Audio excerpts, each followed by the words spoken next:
Hey, everybody. Hey, welcome there to this. Let me say that again.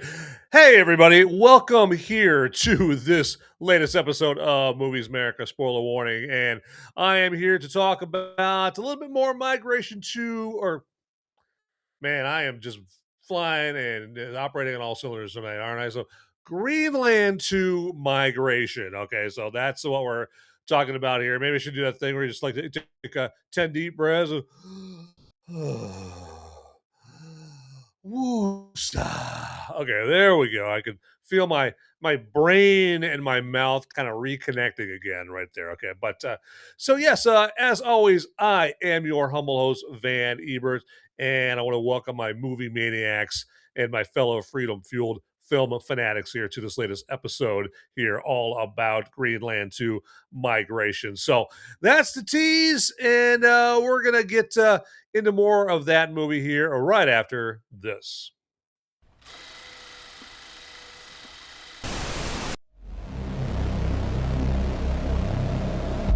In a world where the number of movies available is great, but many are so bad, you'll learn a new definition of hate. One man sifts and reviews through the movie sludge. One man will be the movie cop, jury, and judge.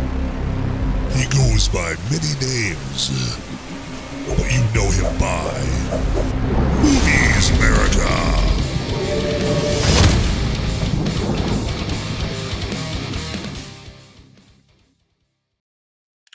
All right, everybody. So, yeah, welcome back here. And it is Thursday. It is Thursday night here. We're almost to the weekend.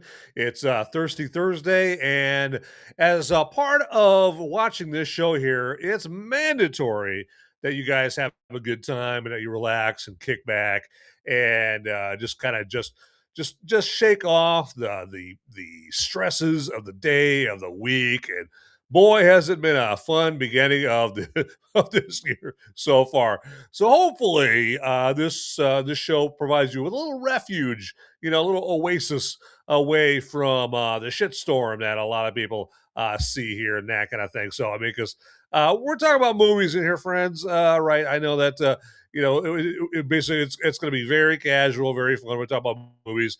There's enough political shows all over Rumble and YouTube and that kind of thing. Sometimes you just got to decompress and get away from that stuff and talk about a lousy movie about the end of the world. Okay, ironically, so a lot of people are like looking around, watching the news, going, "It's the end of the world," and like, hey, here we are. We're talking about a movie that's about the end of the world here, or the aftermath of the end of the world here, starring Gerard Butler and Morena Baccarin here. So, but real quick here, just let me remind you that since this show is live, the perk or one of the perks of doing a live show is that we do have this thing called live chat. Yes, that's live chat, which is your opportunity and my opportunity for us to talk to each other. Okay, and you don't. This show doesn't just have to be me going up here and yep, the whole time about this movie. Okay, that's dull. That's boring. Okay, who wants that? Not even I want that, and I love to hear myself talk. Okay, I don't even want that. So I want to hear. I want to see some people up in the live chat there, and all you gotta do in the live chat, hey, if you get in there, throw an American flag, there for America, or a thumbs up, or or give me, like just a whatever, just a hi or whatever. There, no one's asking you to put the Gettysburg Address in the live chat, nothing like that. Okay, although if you want to, all right, if old honest Abe, old Abraham Lincoln himself, is up in the live chat and wants to put the Gettysburg Address up in the live chat, by all means, hey, there you go. All right, but the live chat's on Rumble and YouTube together, right there, not together, but separate. But yeah, get in there, and yeah, you can meet some new people in there too. And if you thought that Greenland 2 migration was lousy, hey, just might meet somebody in the live chat that also thinks that it sucks donkey balls. Okay, I thought that as well. If you saw my spoiler-free review for the movie back on Sunday, that I did. But this show tonight, though, is just an opportunity for anybody that has seen the movie here, or for anybody that hasn't seen it, but they just don't give a crap. Right there, as I got to address something on my phone here. Yes, I'm going to get out of there. So, yep. Uh, yeah, I hate that when you're trying to do something and then just something totally unnecessary and unasked for just pops up on your phone right there. But hey, those are first world problems. Am I right? Or am I right? There you go. Hey, you know what? Nothing's stopping you from sending the link to the show. Guys, if you're watching this live right now and you feel like you're hogging all of the good Movies Merica spoiler warning for yourself, and you're like, I don't want to be a stingy hog. I want to share the Movies Merica spoiler warning with my loved ones. Well, feel free to copy the link to this episode and send it off to them. No matter how you got to do it. Text, carrier pigeon, whatever. Whatever you got to do that. However you need to do that real quick. Let me take care of some business over here. What is going on here? Yeah, I've tried it. Let's do this. This thing. I swear to God, sometimes these newfangled contraptions just don't work the way they're supposed to. Well, I miss the days of phonograph records and all of that stuff. Okay, uh, so all right. So hey, let's finally get into some Greenland 2 migration. And you know what? This is the show. If you want to talk about the best movie starring Gerard Butler about a disaster caused by a comet of January 2026, you have come to the right place. Okay, that movie is Greenland 2 Migration. And one thing I'm questioning here, and normally I'm that guy that when people are like, that's not realistic. That movie's doing all kinds of unrealistic stuff. I don't like it. Okay. I'm usually the first one to scream and yell, hey, it's not a documentary, douchebag. It's a movie. Okay. Last time I checked, was a sign on the movie theater before you walked in the movie theater? Did it say National Geographic on it? It's not a documentary. Okay. All right. It's a movie. But in this movie, the fact that I didn't like it kind of made me a little bit pickier about the movie than I normally would be. And I am just, I wondered, like, so in the events of this movie, we pick up 5 years after the comet Clarke uh, crashed into Earth and created this big apocalypse there, right? And one of the plot points there, like the main, like the MacGuffin, right? The main objective of this movie is that they're trying to get to Clarke's crater, where Clarke hit the Earth, and that is in France. Okay, I don't know where in France. I don't know. I mean, maybe it's in France where they watch the naked ladies dance. I don't know. It's somewhere in France, right? And supposedly in the crater of Clarke, I guess the walls of the crater are supposed to be so high and so tough and so thick that um, none of the radiation can get through. Okay, so it's supposed to be like a paradise. Okay, it's supposed to be like the Garden of Eden. You're supposed to walk, so we're walking there. And do you guys remember Star Trek II: The Wrath of Khan? Right? They had the Genesis project, and they used it to create this whole new world.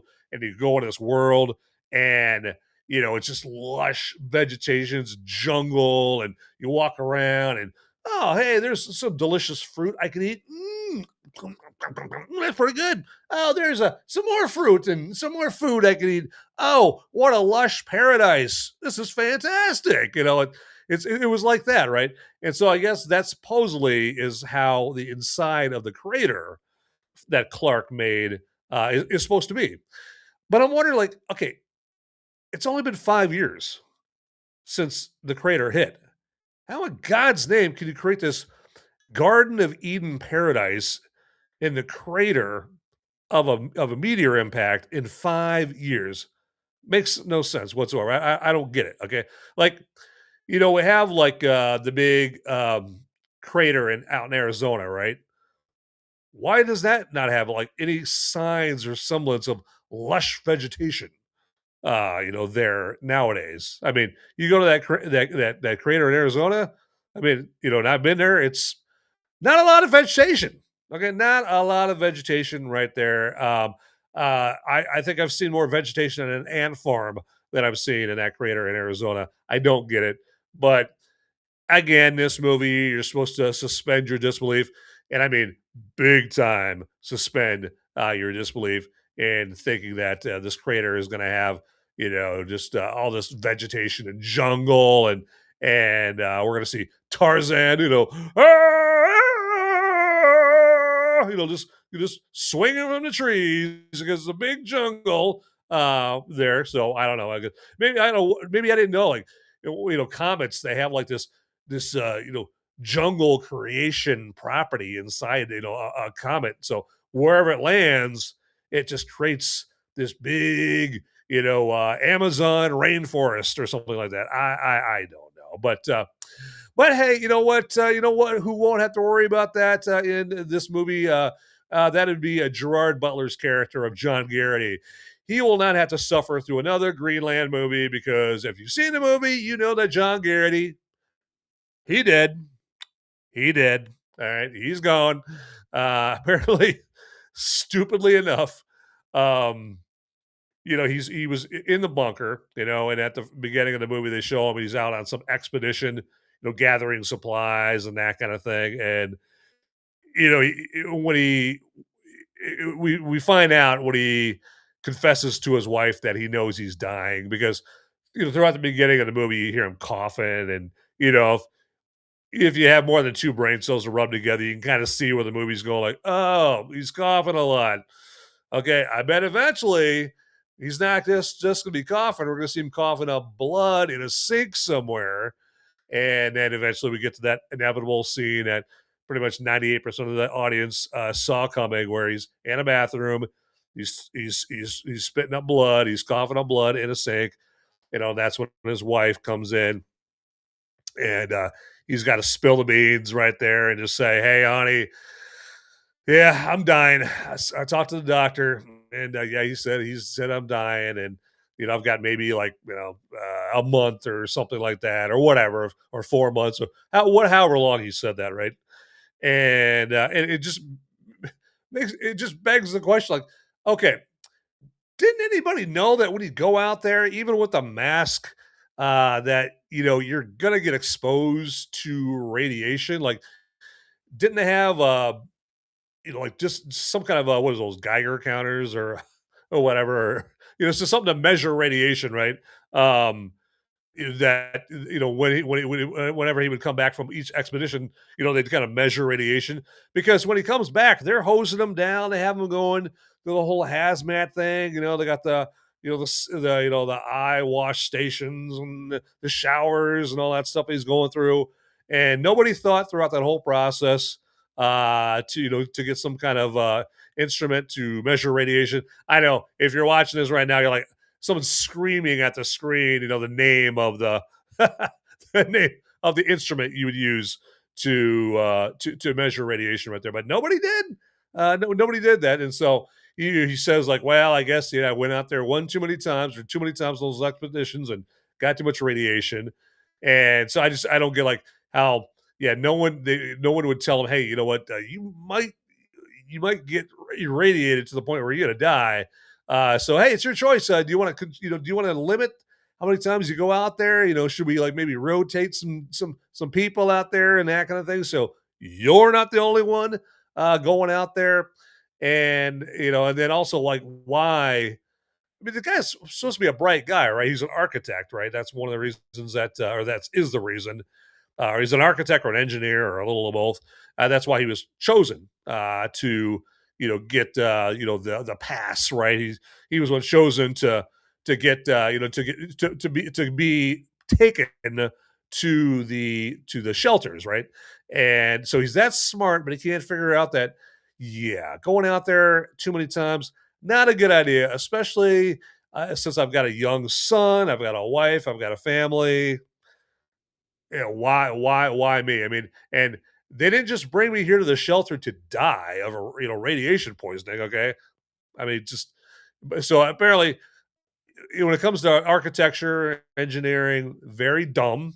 When it comes to mechanical things, as you see throughout the movie, he fixes the life raft. The life raft breaks down. He's good mechanically, very smart in that regard right there.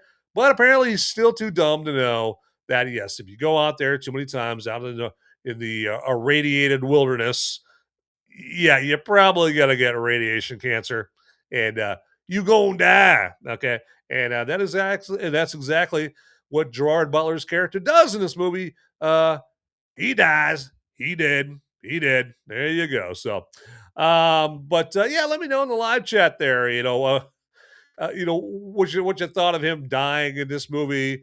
Are you like me and you're just so happy for Gerard Butler that he doesn't have to suffer through another Greenland movie? I mean, the first one, I like the first Greenland movie, but this one was completely unnecessary. I mean, the first one wasn't really a hit.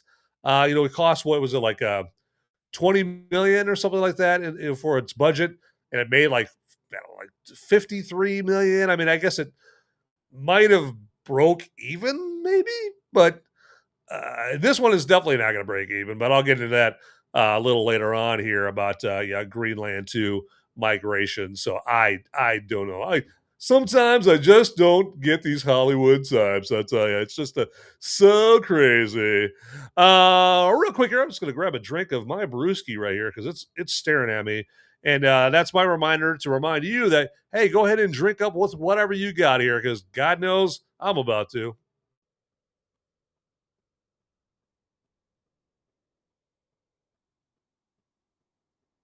Ah, so good. So good. Baby, it looks so good. All right, let's see here what we got. All right.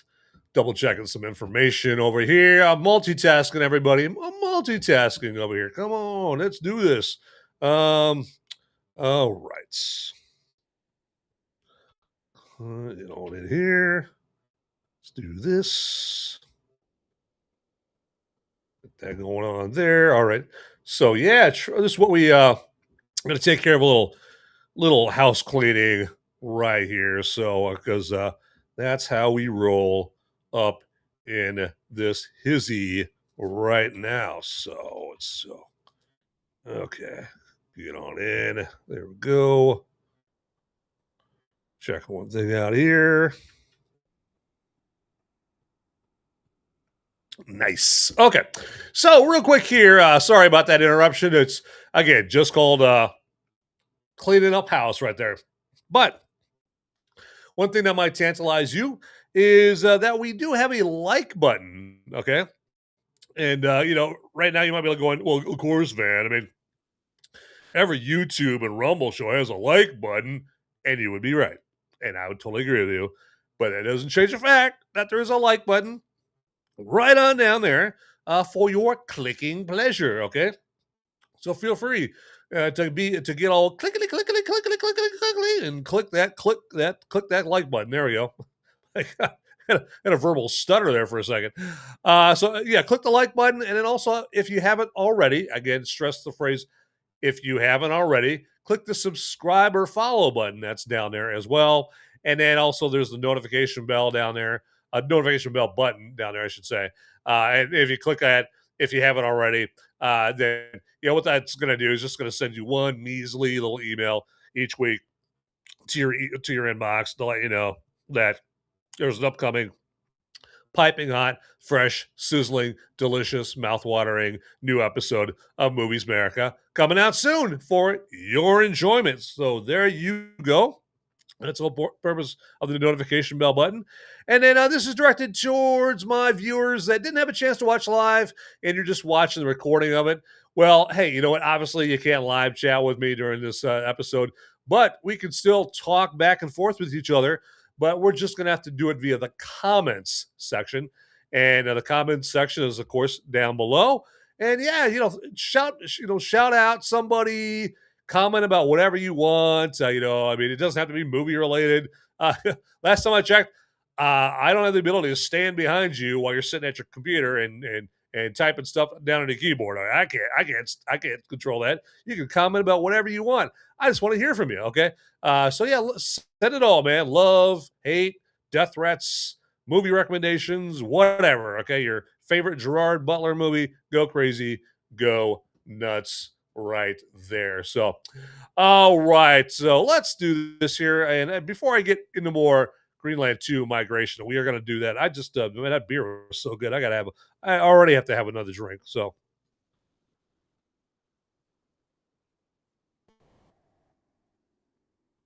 excellent. All right. Let's get down. Let's get down to it, everybody. All right. And now, I can't say that everyone's going to agree with me on this right here, but I just don't think that Gerard Butler and Morena Baccarin have chemistry in this as husband and wife. Now I know his name is John. I can't remember what her name is in this, but I wasn't really buying it. They just don't have that that certain way they look at each other and touch each other in the movie that you're really buying it, right? I just it just doesn't jive with me whatsoever. A good example of some good husband and wife chemistry, I think, in a movie is in the Conjuring movies, right? You got Patrick Wilson and Vera Farmiga, and they play husband and wife in those movies. They've got great chemistry, I think, in movies. But Gerard Butler, Morena Baccarin, do better, do better, because you didn't sell me on that right there. I mean, the most realistic acting they did was really in the first Greenland, where everything was tense and awkward between them because they're estranged because he went out and had an affair on his wife. I can't remember, and maybe somebody could tell me in the live chat.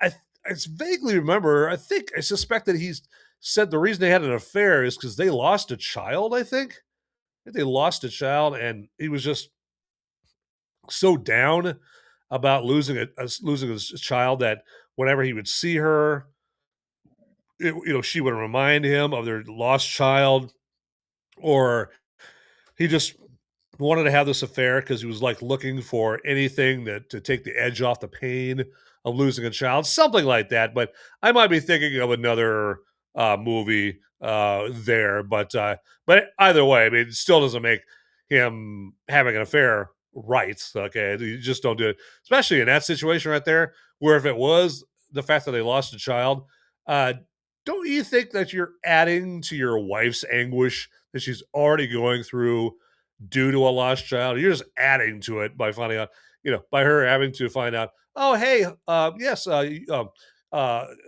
precious wife. Yeah, not only did your wife die, now your husband's bumping uglies with somebody else. Like, wow, well, what a way to pile on there, husband. Yeah,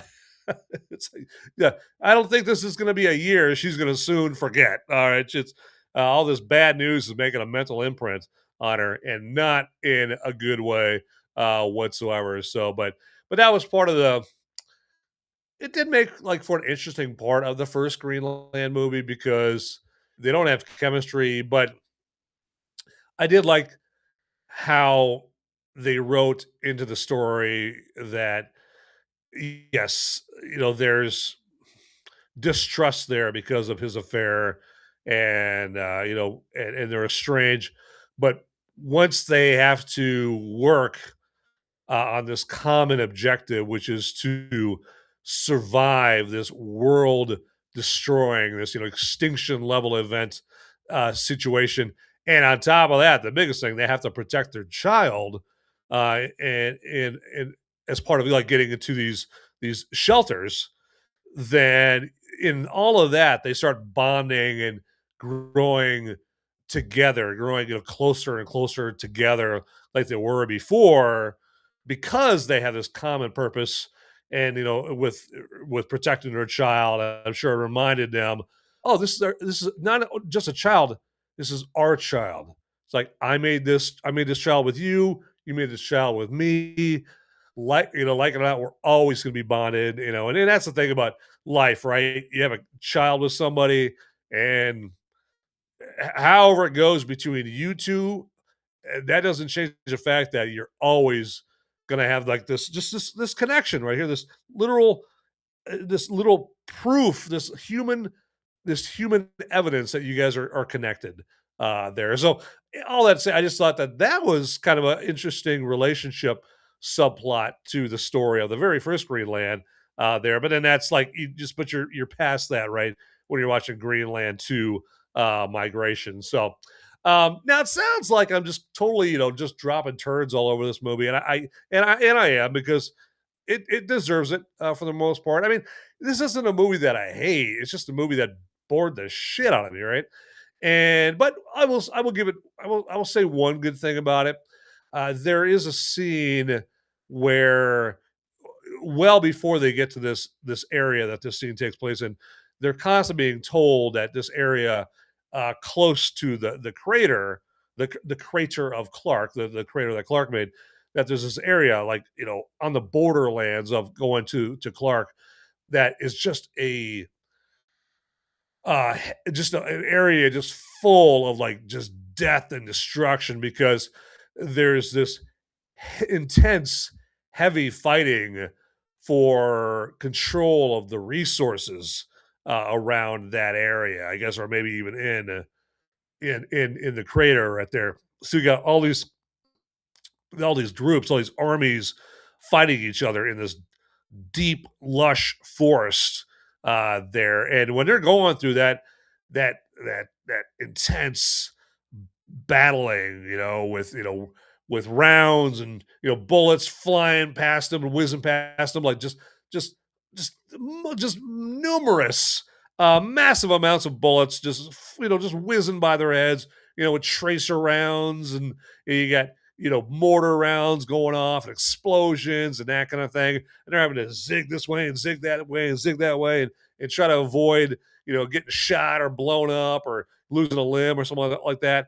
I thought that scene was very cool. I think they did that very well. I could tell that that's where a lot of the money from the greatly increased budget that this movie had over the first one went. This is a scene where that went to there, and that reminds me that yeah, this movie had almost 3 times the budget of the first one here. Yet to me, the first one looked better. I don't know, if I can't remember if they had a different cinematographer, director of photography, or something like that. But the first one looked better with a cheaper budget, with a much lower budget than this one. But where you can see a difference between the first one and the sequel is that battle scene where they're just having to just fight for their lives going through this jungle with like just this extreme intense fighting, and that was very, very cool. It did remind me of the beginning of the movie War of the Planet of the Apes there, the last one directed there by Matt Reeves. And that battle scene was really cool, because that was another battle scene in the jungle. That one was between the apes and the humans, and that one actually that will look better than the one in Greenland 2. But Greenland 2's battle scene was still nothing to sneeze at. I thought that was pretty cool. So yes, I mean, I'm not totally dropping turds on this movie. It does have some good. It does have a sprinkle here and there of some entertaining things, some positive things, and all of that stuff right there. So, all right, what should we talk about next here? And oh yeah, that's right. So this is another one of those. Are they kidding me? Kind of things that I noticed about the movie and the plot, and your need to suspend your disbelief. But it's just amazing. Okay. And let me know in the live chat or in the comments if you're watching this later on. Just let me know. Hey, were you amazed? Absolutely amazed by how many people survived Clarke's impact. Again, Clarke is the meteor that crashed into Earth right there. Especially in the UK. When Comet Clarke hit Earth not far from the UK in France. Okay, I could see like if the story was taking place in Nepal, right? Or Sheboygan, Wisconsin.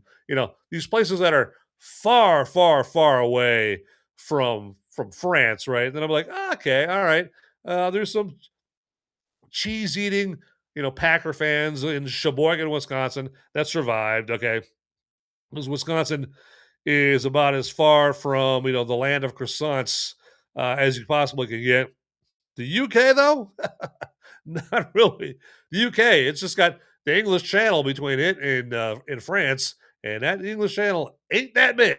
All right, and and as we all know, France ain't that big either. Okay, I mean it's bigger than some countries right there. It's bigger than I don't know. Name your country, Madagascar, right? But but it's not that big. All right, but for some reason, in this movie they travel from the UK across. It's not even the UK. What is it? Yeah, because they're in Greenland.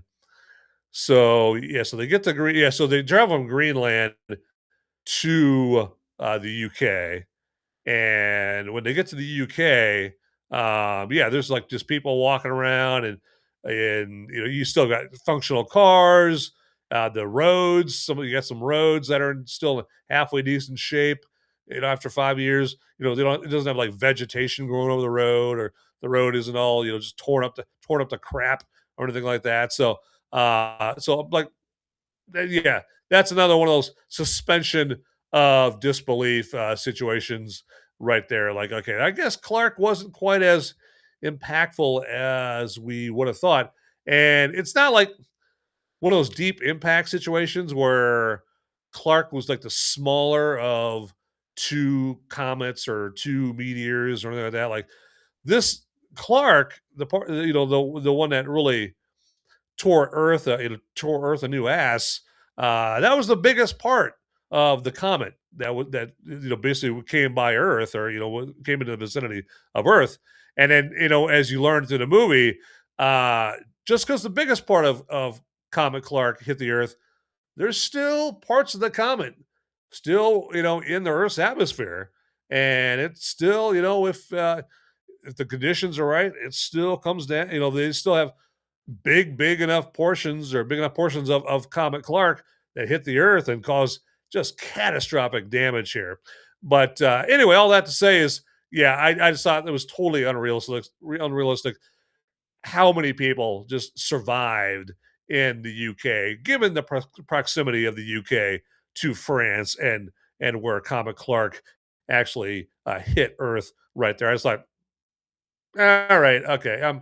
You guys really think the audience is dumb there, but what are you gonna do? What are you gonna do? So, hey, let's get to one of my favorite segments of every Movies America spoiler warning, and of every Movies America live episodes. The Movies America live episode. That's what episodes. Those are the episodes that are on Sunday afternoon. You, of course, are watching Movies America spoiler warning, and just like Movies America live.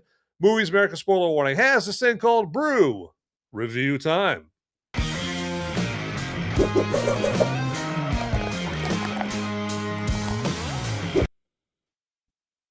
All right, so let me bust out the brew for today.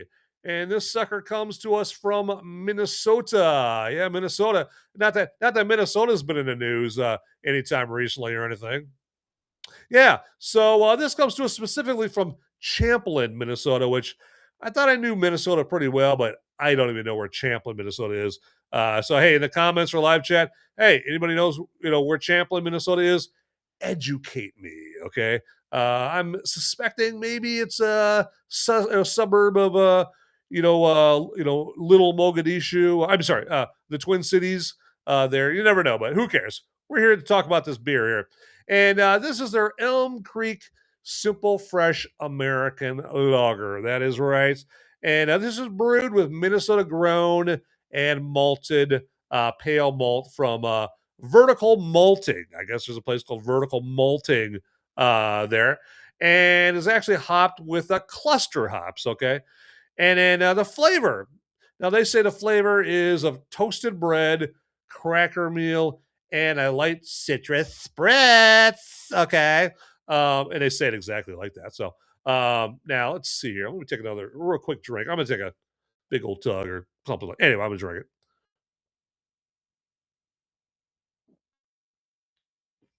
Mm. Mm, I get the toasted bread. Okay, yeah. Yeah, I could see that. My palate's getting the old toasted bread there, and then the aroma there. I'd say like it's got a little.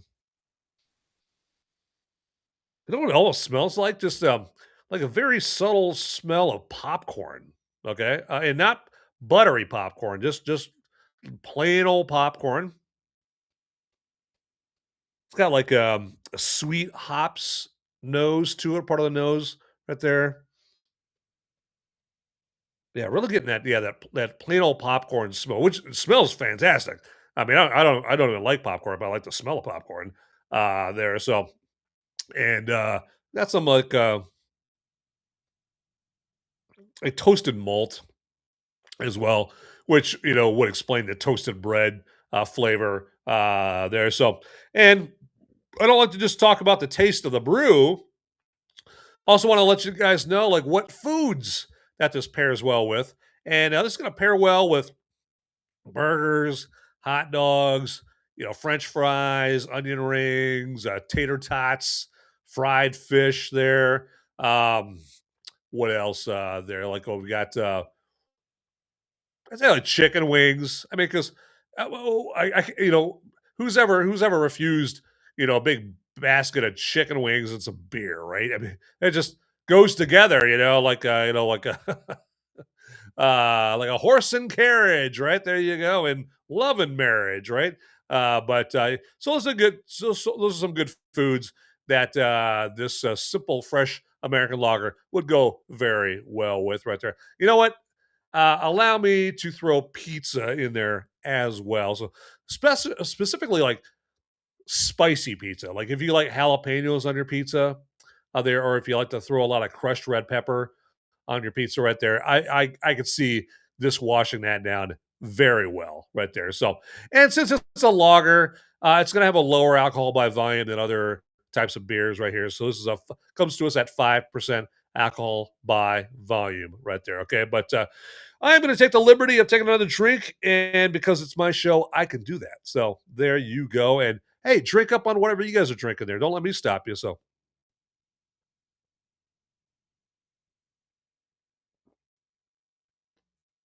Mm. That is toasty and tasty right there. But yeah, just not to give you the impression that I'm being bought off by this brewery. I am not being. I mean, I'm getting no money from this brewery whatsoever.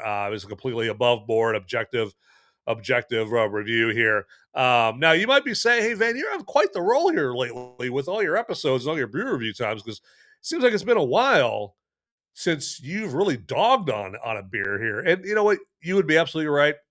I can't I can't argue against that. I think I'm just getting lucky. No, not that kind of lucky, but getting lucky with the brews, and I'm just on a streak right now with just some really good beer.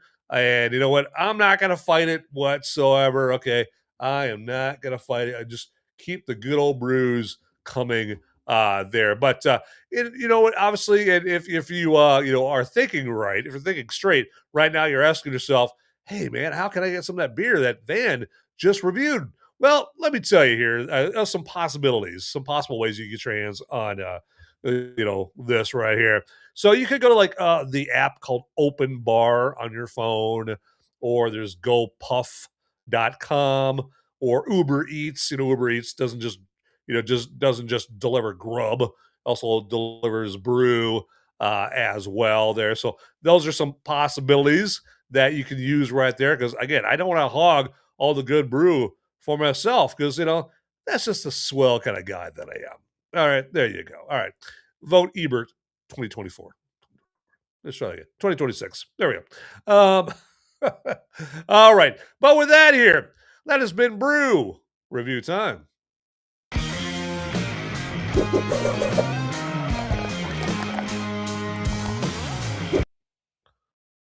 All right, let me do that over here. Check something out real quick. All right.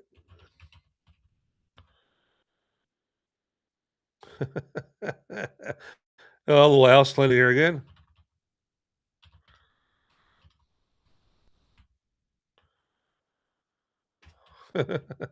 All right. Just uh basically doing the Pied Piper thing. I'm trying to blow my Pied Piper horn over here about something real quick.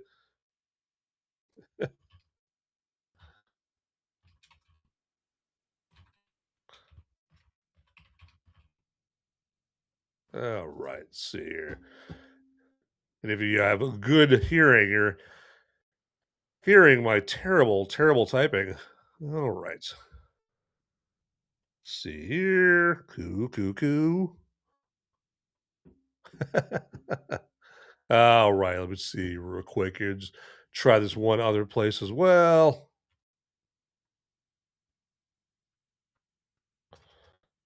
All right. And let's do this.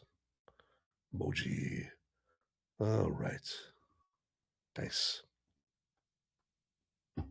All right, here we go. All right, so we are moving on here, and I know. Thanks for bearing with me while I do that house cleaning right here. But let me try to make it up to you here with a little tantalization there, if that is such a word. And if it wasn't a word, well, hell, it is now. Okay, so let's do this. Get that going on. Do this. Do that. And let's do this. There we go. I want to show you the Movies Merica page. Yes, the Movies Merica merch page that we have available with all the beautiful, beautiful Movies Merica merch. And as you'll see here very quickly, we got a plethora, a veritable cornucopia of Movies Merica merch ideas and options there. Now, as far as this hat goes, I would not feel good. I would not be in good conscience here. I would not be able to sleep at night if I didn't mention it. Unfortunately, there is no purple on this hat right here, as pictured right there. The company that we get the merch through here with this hat apparently didn't have a problem putting purple on the picture, but they can't put it on the hats. Yeah, okay. So, but everything else is legit. Okay, in this, you've got everything else is as it looks. What you see is what you get. And yeah, we got T-shirts, got coffee cups. It's going to scroll down a little further. So yeah, you got different T-shirts with different types of Movies America logos on there. Got different types of wear, clothing, long sleeve baseball shirts and hoodies and windbreakers and sports bras and all that stuff. Here's the Hollyweird Movies America logo on all these shirts there. And then I got the hoodie. Now we're getting down to my personal favorites in Movies America logos. It's like the Black Adam type of Movies America logo right here with all these different clothing options. And then, of course, you've got good old coffee cup right there to if you staying up all night long and you need a little picky up in the morning and you need a badass cup to throw your cup of Joe in there, or you can throw your Joe in by all means. You can do a whole lot worse than Movies America mug right there. Got a Movies America pint glass, koozie, all kinds of stuff. Got desk mats down here as well. And Movies America, clothing, when you go and you wear it outside, whether it's a shirt or a hat, it does make for a good conversation starter because Movies America just kind of like it's got the good alliteration, right? It just kind of rolls off the tongue when people say it, and that's why I chose the name right there. I like the alliteration of Movies America there, right? But it started some conversations, when I've worn a Movies America hat or shirt, and people are just kind of at least slightly intrigued, where enough to where they're asking, hey, what's Movies America? What's that all about? It's like, I've heard of Movies America. That makes sense. Like, Movies America? Like, shed some light on that for us, would you there? And yeah, just it's opened up the door to some friendships and that kind of thing, just simply by wearing some Movies America merch. Okay. And we are making it very easy for you to get your hands on the Movies America merch and get into the store, because the link to the Movies America merch store is down in the description. Yep, down right there.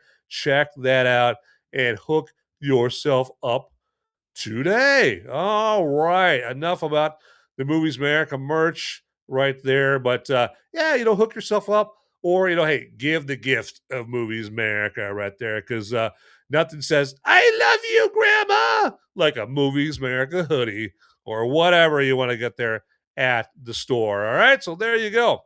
All right. Hey, well, you know what? Telling you about Movies America is thirsty work. So I better quench that deep down body thirst.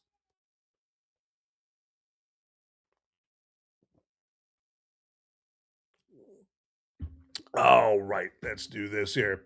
And let's get into some more Greenland 2, shall we? But let me double check some information.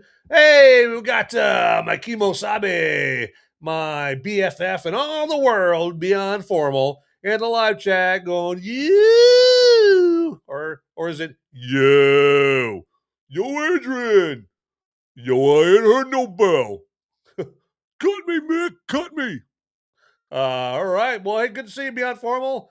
Good that you're checking me out here tonight. And if you guys want to see some good content, some entertaining, tantalizing content, check out or look up Beyond Formal on Rumble, man. That dude brings some knowledge. Okay, that dude kicks some sweet knowledge, politics, real world events, that kind of thing. And he is what I would call infotainment because he's bringing the information, he's bringing the stats, he brings the receipts, but he also brings the tainment, not just the info, but the tainment as well. There you go. So check that out there. So, and hopefully Beyond Formal get some friends in the live chat there to hang with them. But it's not from lack of trying on my part because I am trying to get some folks here in the live chat, even to the point where I just was giving them a slight friendly tease. I'm like, hey, turn off that faggy NFL and get in here and get in the live chat on Movies America. And I always say, like, because I don't know. I mean, I know it's the NFL playoffs. I don't know if the NFL's even on tonight, but during the regular season, I would say, like, I know it's Thursday. I know my show comes on at least partly during the NFL season, but I'm like, I always say, why don't you pause the game so that way you can pause the game for half an hour and then get in the live chat here on Movies America, and that way when you turn the game back on, you can fast forward to the stupid ass like Limu Emu, stupid ass commercials or whatever, and all that dumbass, all the commercials about, here's some good ointment for your roids, like if you want to be able to fast forward through all that, well, pause the damn game and get here in the live chat of Movies America, okay? Because I don't expect like people to watch this whole show. I mean, this show sometimes goes on as long as like 2-3 hours. Now that ain't gonna happen tonight, but yeah. So yeah, but if people watch for half an hour or whatever, that's cool. All right, I don't have time to watch the entirety of everyone else's shows, but anyway, so there we go. That's my diatribe all about that right there. So there you go. Really fascinating, I'm sure. So let's move on. All right, some more Greenland 2 migration. There we go. I was almost said Greenland 2 Movies America.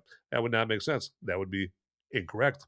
All right, but there are too many tropes in this Greenland 2 migration movie. Okay, I mean, pretty close to 100% of all the supporting or NPC characters are the ones that get killed. Now, some of you might be like, no shit there, Van. That's the way most movies work. Okay, I mean, the lead characters, the starring roles, yes, they usually trying to stifle this beer burp here, and I'm probably looking pretty silly trying to do that. But anyway, so that's most movies, right? You get your lead characters, and now they're the last ones to die.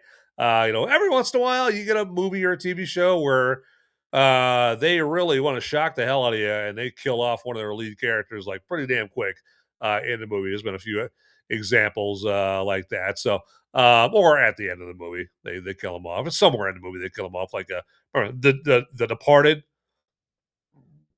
There we go, man. Burping all over the place here. Not cool, but yeah, like The Departed. I mean, Leo DiCaprio. is one of the main characters of the movies, and then pow pow, like like right towards the end of the movie, he gets his brains blown out. Like, huh? What the hell? They killed Jack Dawson from Titanic? What?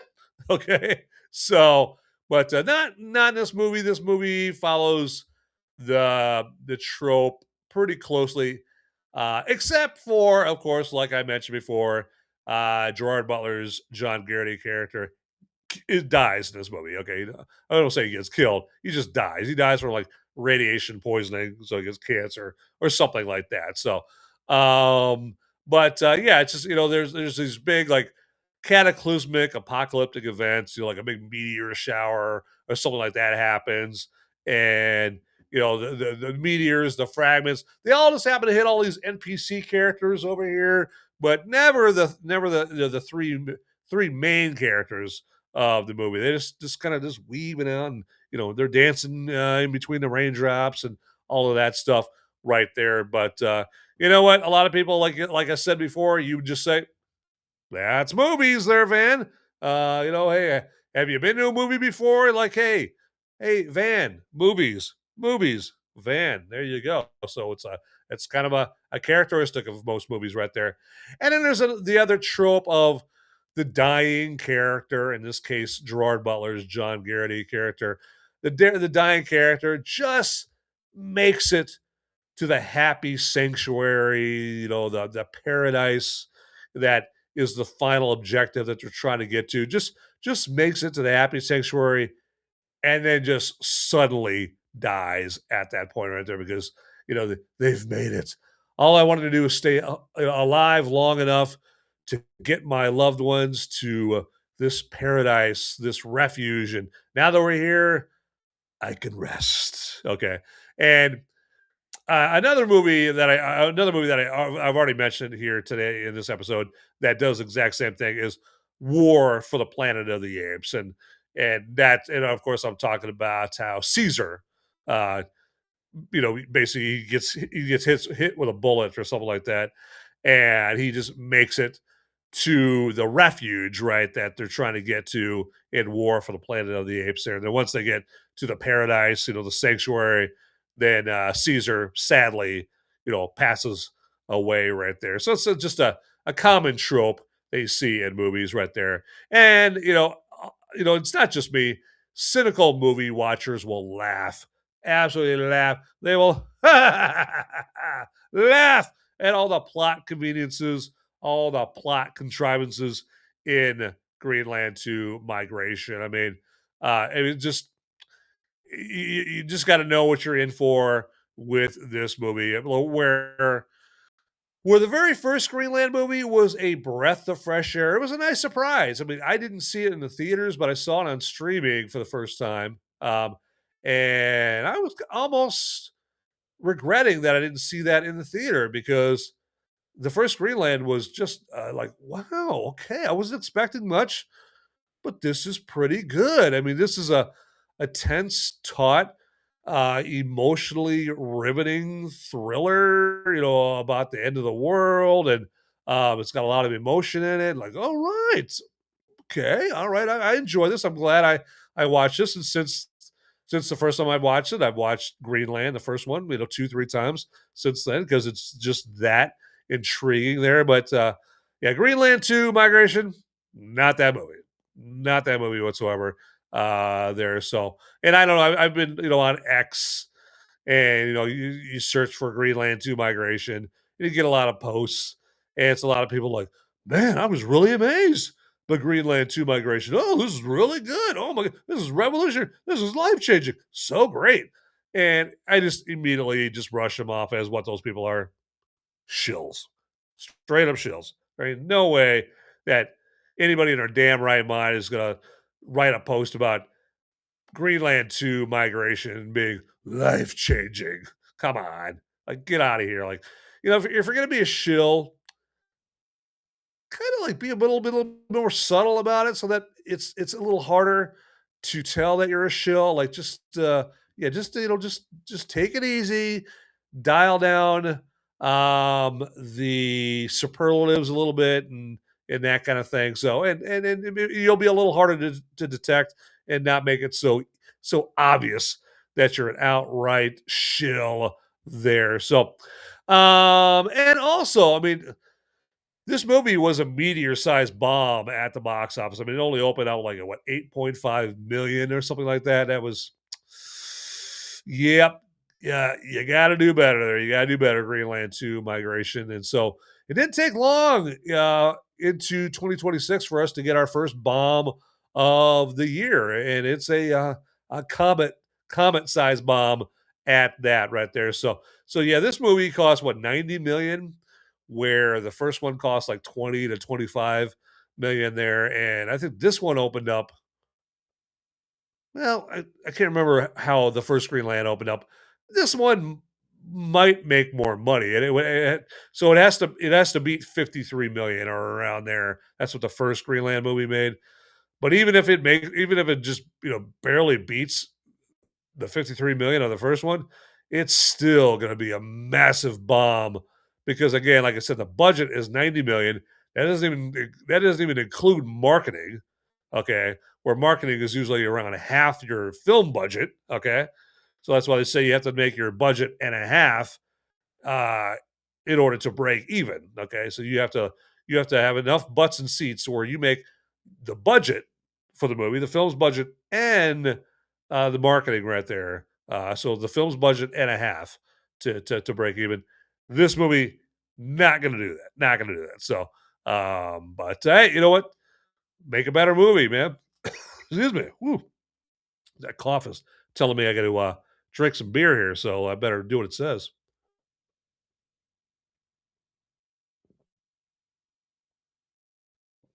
All right, there we go. Okay, so yeah, just let me know. Hey, if you guys have anything you want me to talk about Greenland to migration or any of the Greenland movies, whatever you want. Hey, by all means, let me have it in the live chat there because this show is interactive. Okay, this is you can hey, and maybe dance like your monkey. Okay, by barking commands in the live chat right there. Okay, that's how we roll up in here on Movies Merica. Spoiler warning, all up in here. But all right, let's do this here and let's get to what is my favorite. It's not my almost favorite. It is my favorite segment of every Movies Merica spoiler warning show. And now that is the movie military moment. And what that is where I give myself a few minutes to pay tribute to a recipient of the Congressional Medal of Honor. Okay, I'm ex-military myself. I consider myself very patriotic, and so charming. Excuse me. Doing something like this was a no brainer when I started this show, and I also want to do it. I'll be upfront and honest with you. I do it also as part of like just kind of making this movie review show, distinct from from the other 5,339,212 and 212 movie review shows that are out there, especially on social media and platforms and all that stuff. But anyway, so right now, some critically thinking people out there might be asking or wanting to ask me, like, "Hey, Van, that's fantastic that you're paying tribute to these Congressional Medal of Honor recipients, but uh, riddle me this: what the hell does it have to do with reviewing movies, there, man? What the hell? Explain yourself, right?" And you know what? That's a valid question, and I totally get where you're coming from on that. And I will explain what the connection is after this.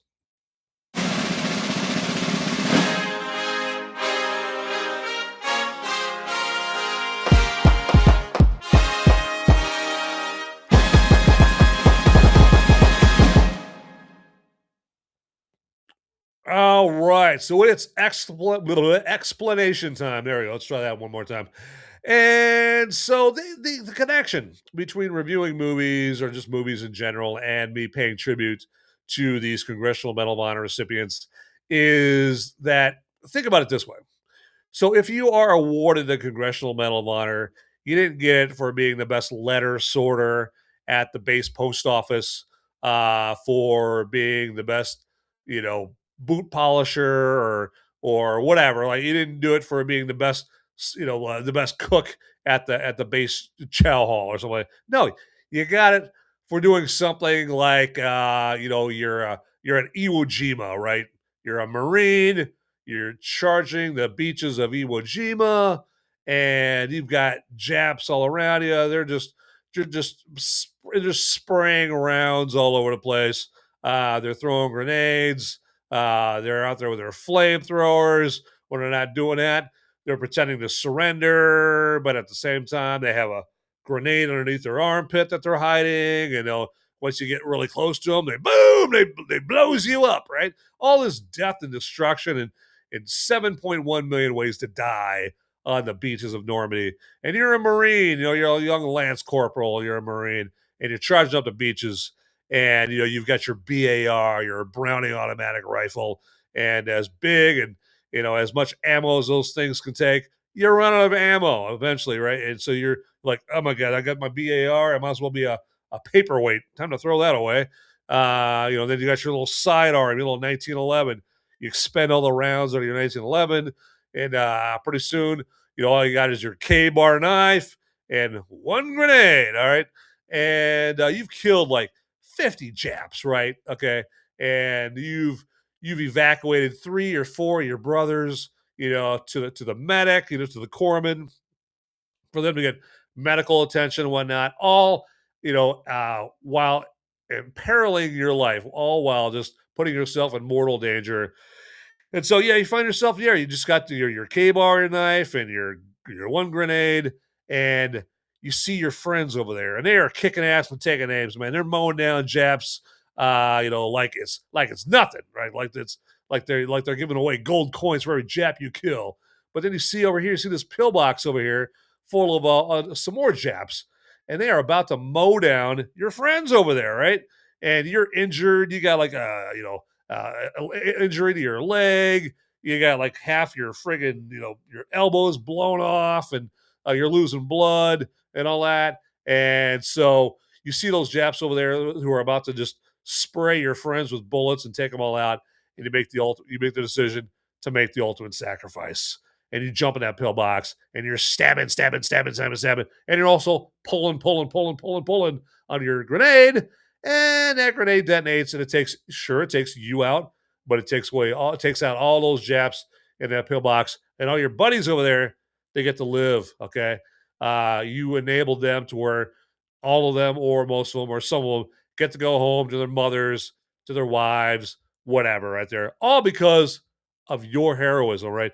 And so if you were to see all that play out on a big movie screen right in front of you, your eyes would be popping out of your head, because it would be a very cool movie military moment. And that, my friends, is the connection, okay?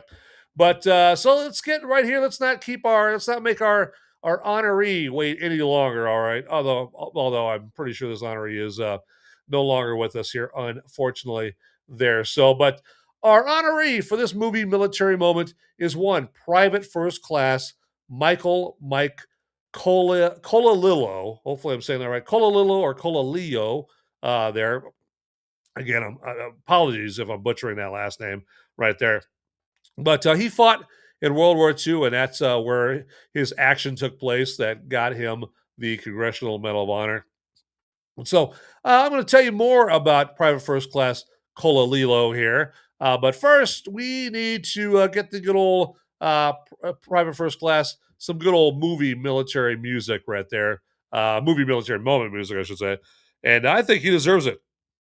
Don't you? I think he does. So let's honor him with that music, and then we'll learn more about his heroics.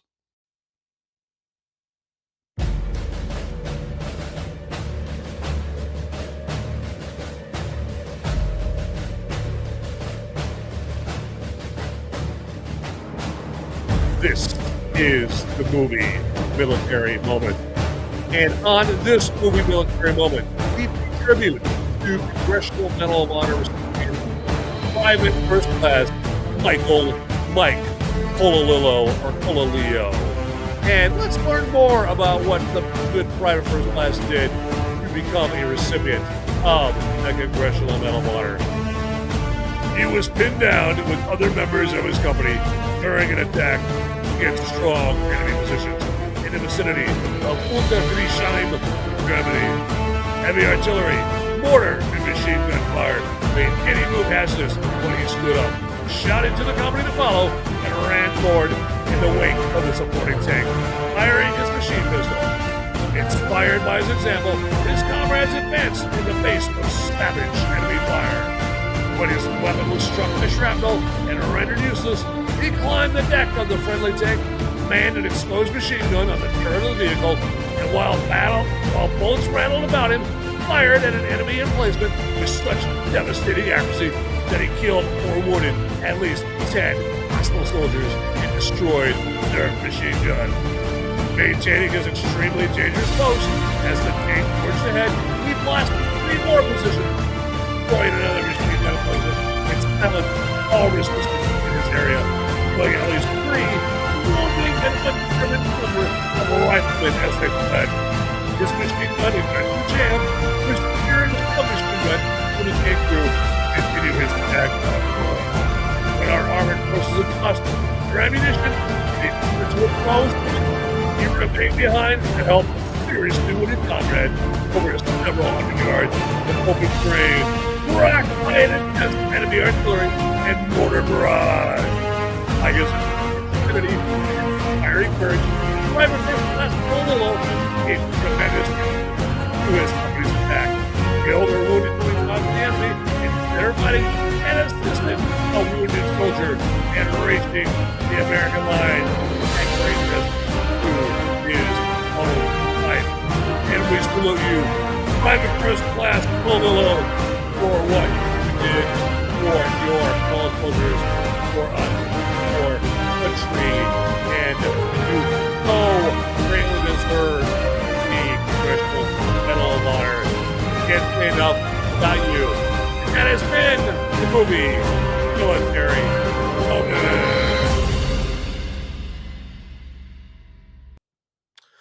All right. Boy, that gets me pumped up. Ugh!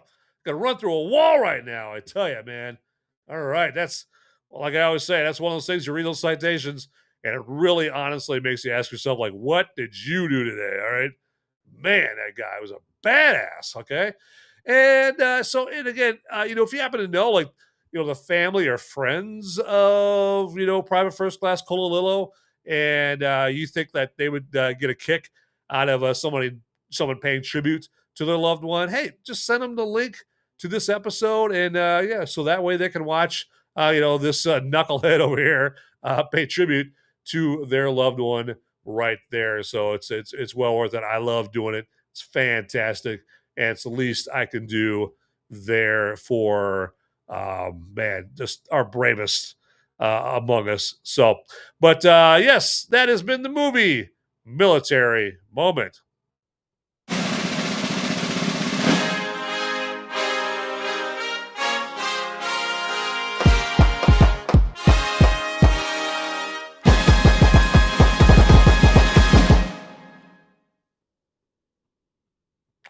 Oh, hello. I'm grabbing a drink here because, man, that really takes a toll on your throat, right? All right, I gotta watch what I'm saying and be more careful. But anyway, I'm just gonna shut up and drink.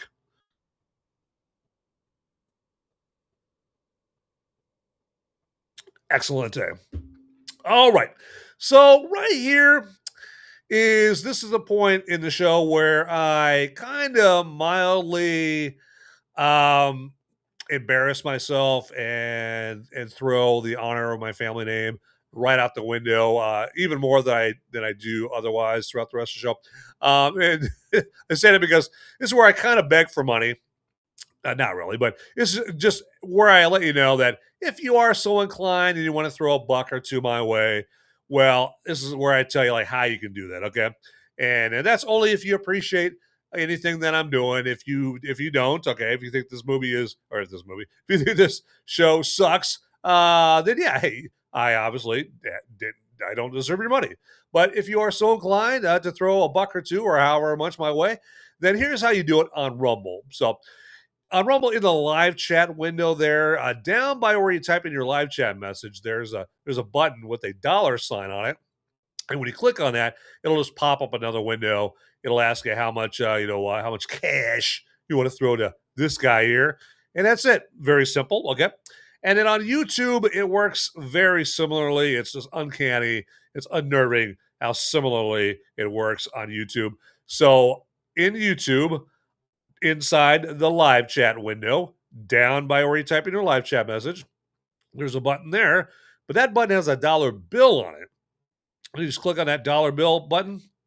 It'll just ask you how much you want to donate. And again, that's it. Very simple.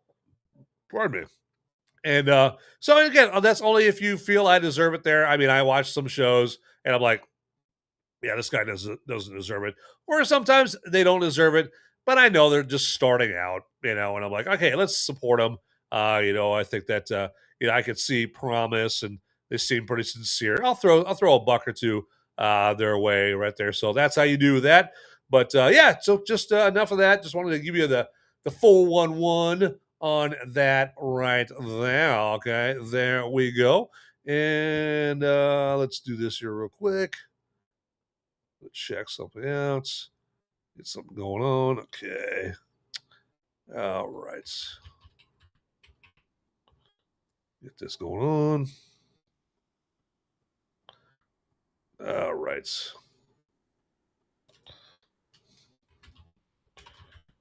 Let's do this. Taking care of a little business, all right?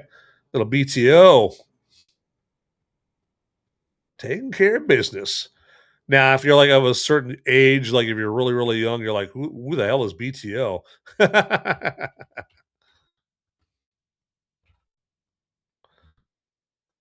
Okay, there we go. All right, get that going on. Okay, let's do this. Do that. Come on. And we are getting this on. Appreciate you guys bearing with me right here. And let's do that. Okay. Doing that. All right. Sounds good. So what should we do next, guys? Should I open it up for suggestions there? No, not that. No suggestions there. You're like, hey, this is your show there, Van. You figure it out. I've done enough work for today. I don't need to figure your show out too for you. Okay? I'm bushed. I just want to sit here and watch your show and watch you make a fool of yourself. That's what I want to do. There you go. That's what I'm talking about. Well, you know what? You're in good luck, or you're in good luck to you, or you're in luck, I should say, because that is definitely going to happen. That is for sure. But let's do this here real quick. I just want to double check, make sure everything's all lined up here. And let's do that. Get that out of there. There we go. All right. So, what I want to do next here is I don't want to just talk about Greenland 2 migration. I don't want that to be the only like end of the world movie here. There's, as you guys know, we've had these end of the world apocalypse movies come out for quite a while now. Okay. And there were a couple of pretty popular, pretty famous, well-renowned, world's gonna end movies that came out back in the 90s. Okay. And I'm talking about them as part of what I call Deep Greenland Again. Okay, that's the segment that I want to go into right now. Deep Greenland Again. And this is where I want to have a little competition. All right, a little good old fashioned competition. Always good for the soul, right there.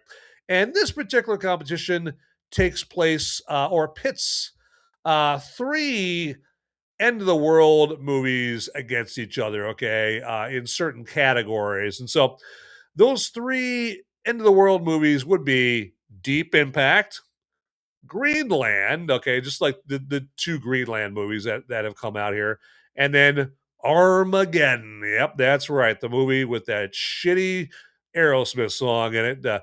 Deep Greenland Again is what we are going to be talking about here today. Here, this is the segment that I wanted to share with you. So again, it's some good competition going on up in here, and we are going to get this going on. So let's do this here. So we've got Deep Greenland again. And let me do this one. Let's do a little bit there. Shake that around. Nope, that's not gonna do it. Let's see if I can do that. Nope. All right, let's see this. I'm going to do this. See if I can move that around. Can I move me around? Nope. All right. Okay. All right. So let's do this here. Let's do that. Nope, that's not good. All right, that doesn't. I'm kind of bummed because it's covering up the this right here, or basically what it says behind that is cultural impact is what that says right there. But yep, I guess Rumble Studio won't let you move. Nope, nope, don't do that. Don't do that. Okay, so let's see what that looks like on. What does that look like? What did I do? Yeah, we'll get that out of there. There we go. Okay, so I think that's good. All right, we're just gonna have to deal, everybody, because yeah, Rumble Studio isn't advanced enough to let me move this around right here. So, but just take my word for it. It says cultural impact me on that. And so here's the categories that these three apocalyptic movies will be competing against each other with right here. So we've got star power, we've got spectacle, emotion, visual effects, and cultural impact right there. Okay. Star power, speaks for itself, right? Like how flashy, how big time is the cast of the movie right here. You do have big time stars, a bunch of nobodies, somewhere in between, right? So spectacle, just like how impressive are the end of the world effects, right? How impressive, how much do the images of destruction and explosions and all that make your eyes pop out of your eye sockets? How much of that happens in a movie? And then we got emotion. Emotion is like, how much emotion do the events of the movie uh, drum up within you? Okay, does the movie make you cry? Are you like utterly bored out of your mind? Somewhere in between. Is your lips trembling and you're gushing tears? That kind of thing. Visual effects. How good are the visual effects? Now, I know that Greenland has an unfair advantage because those movies came out. The first one came out in 2020. The second one came out in 2026, and Deep Impact and Armageddon both came out in 1998. Okay, so I'm playing that into the equation right here because obviously, if you look at the effects in Greenland, the Greenland movies, they are far superior to that of Deep Impact and Armageddon. Okay, but I'm playing that the years in which these movies have come out. I'm playing that into the equation as I judge these movies here. And of course, since it's my show, I am the judge, jury, and executioner on this. So if you don't like it, okay, there you go. But hey, you know what? That's what the live chat's for. You can get in a live chat and you can pummel me with what you think of my choices in this. Okay, you get in the live chat and just roast the hell out of me, tar and feather me if you disagree with my assessments in here in said Deep Greenland again in here. And then lastly, the one is cultural impact. Like how much do we talk about these movies? Like you're in a conversation with your friends, your family. How often does Deep Impact come up, or Greenland, or Armageddon, or how about in pop culture? We're watching other movies or listen to music or TV shows. Like how often is there an Armageddon reference or a Deep Impact reference or a Greenland reference in the cultural zeitgeist, right? So that's the fifth and final category right there. So and yeah, Deep Impact. I mean, it was like Deep Impact and Armageddon. They are famous for like being two meteor comet crashing into the planet Earth. You know, movies of that same subject matter to come out in the same year. Okay, kind of like Dante's Peak and Volcano both came out, 1997, right there. Those are both Volcano movies. And then the very next year, we have twin, world coming to an end, apocalyptic movies. Okay. So, but without further ado, let's get into it. But let me take another drink off my beer right here. So that's how we roll up in here.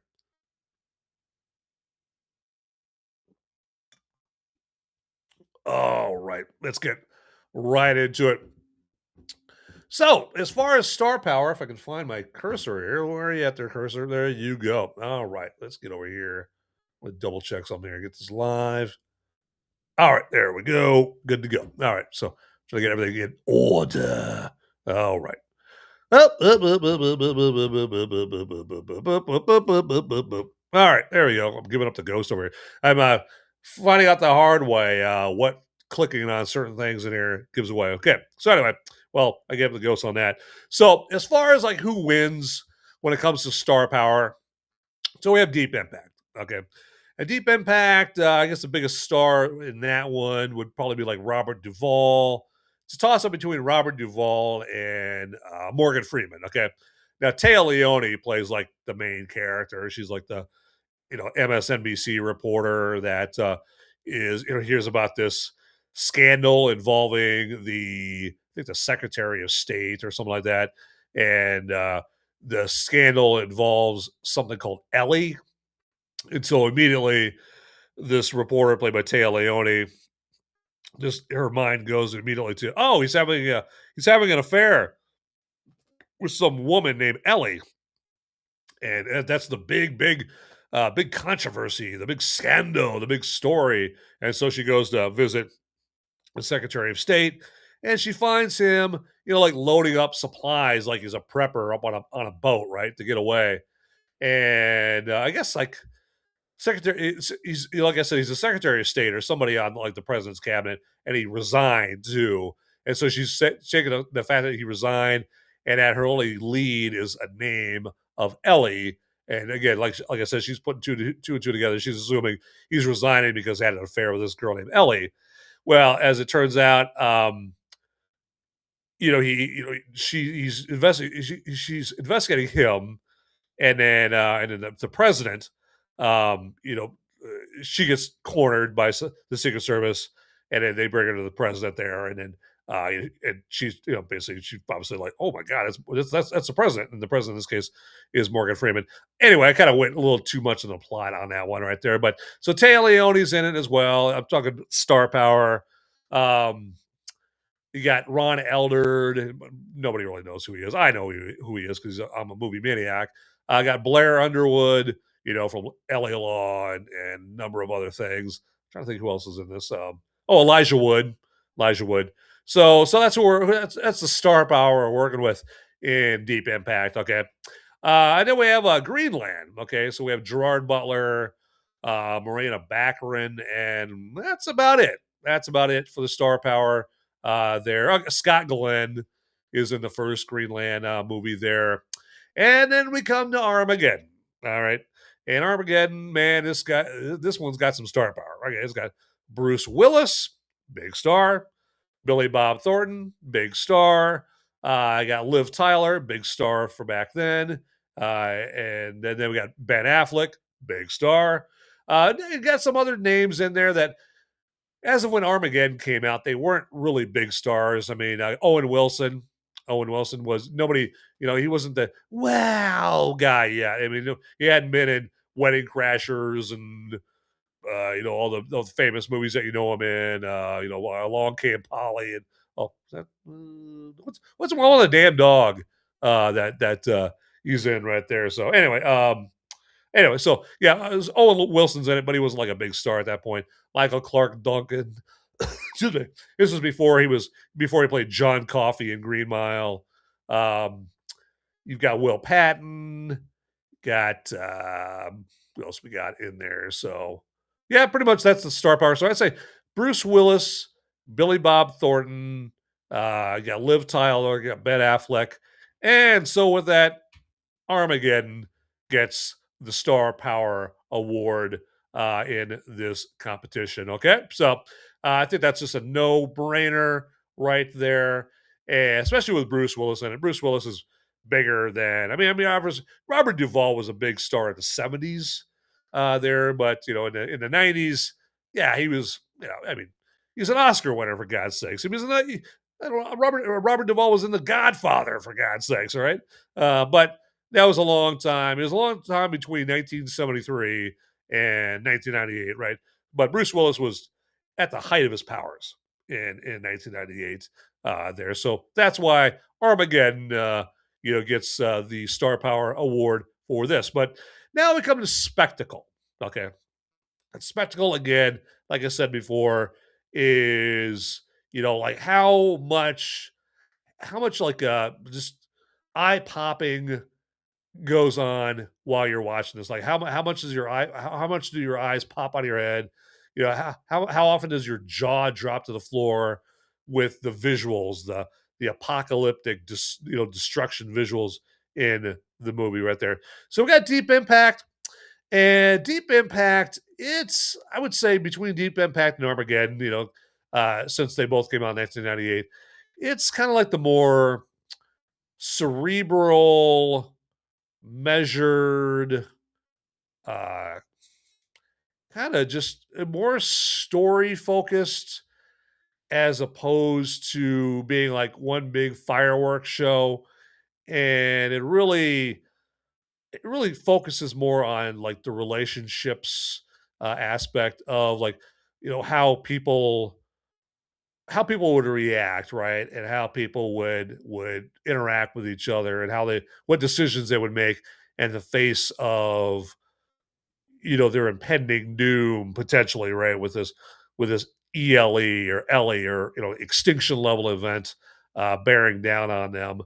And then Greenland does kind of but all that to say, with Deep Impact, it didn't have as much spectacle. There wasn't as many scenes where there was like just these visual effects shots of apocalyptic destruction, right? Then we have Greenland, and Greenland does have more apocalyptic destruction in it than Deep Impact there, but it doesn't have near as much as Armageddon does. Armageddon, Michael Bay, the director of Armageddon, made sure that he wanted to make sure that you got your money's worth as far as just visual spectacle and oh my god moments, right, as you're watching his show. I mean, like, it starts off right off the bat in Armageddon, where you've got all these meteor fragments coming in and just kicking the crap out of New York City, right? All these meteor fragments about the size of basketballs and Volkswagens, as Billy Bob Thornton calls it. But even though they're that small, they're still taking people out. They're still destroying skyscrapers and killing thousands of people there. And that's like within 5 minutes of Armageddon.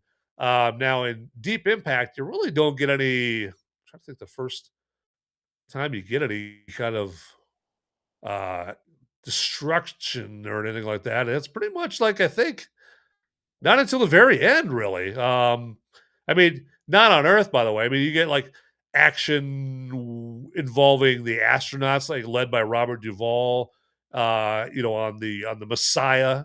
They get on the asteroid or meteor or comet or whatever it is, and they're working on there to try to divert it or try to save Earth, and some action sequences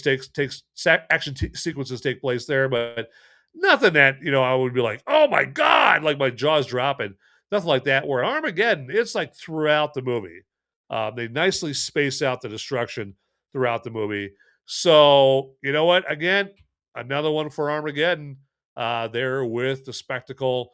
When the spectacle hits, man, like there's just they have the one instance where part of the asteroid comes down and it hits Paris, and the visual effects when it hits Paris, that I thought that was a very cool sight to see. Not because I really hate French people, but no, I'm kidding. But just because it really gave a very disturbing visual of what it would look like if a big piece of an asteroid hit near Paris and how it would take out, the Eiffel Tower and Notre Dame and all these, all these landmarks, right? So the Arc de Triomphe, all that stuff right there. So very, very disturbing. And then what's the other scene that really stands out to me? Like that scene, 5 minutes in the movie where you got all the meteors taking place or hitting New York City and tearing New York City up.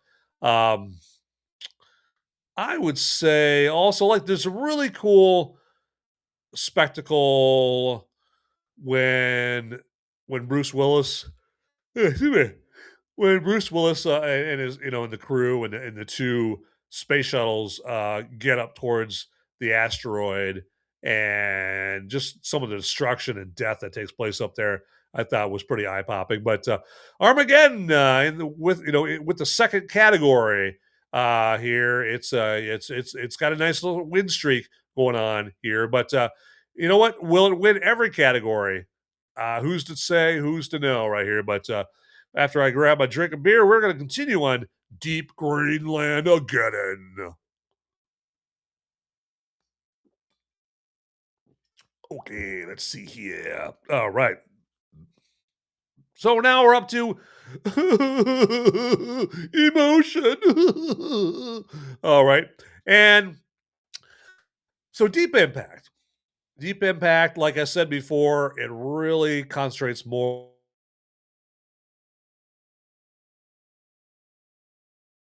Get this out of here.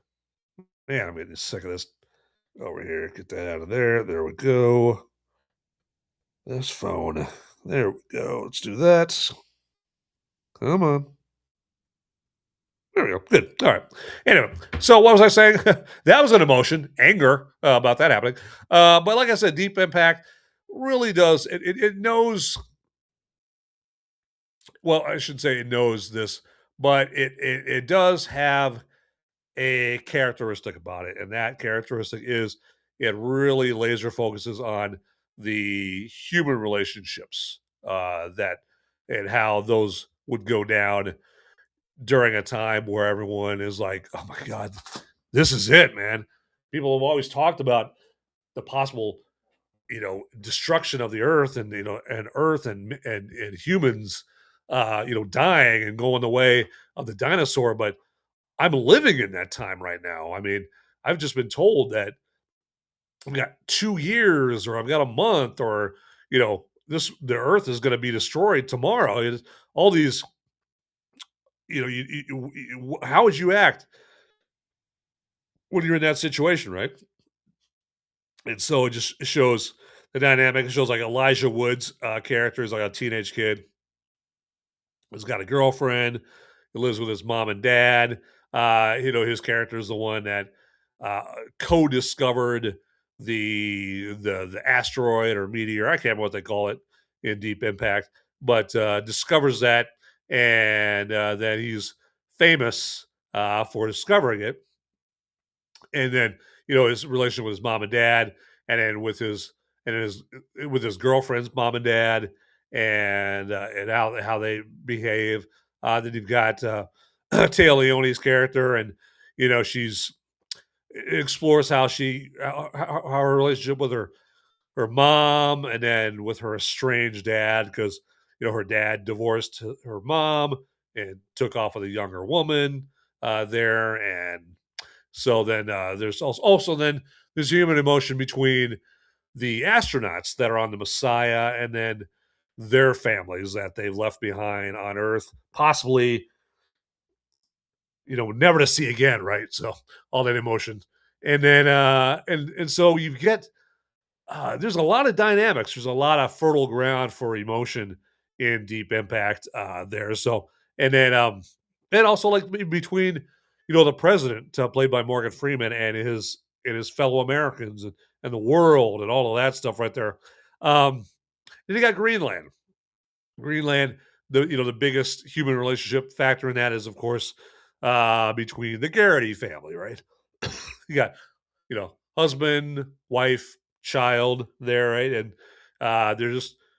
they just want to make it. They just want to survive, right? In particular, they want their child to survive. Push come to shove, it came down to it.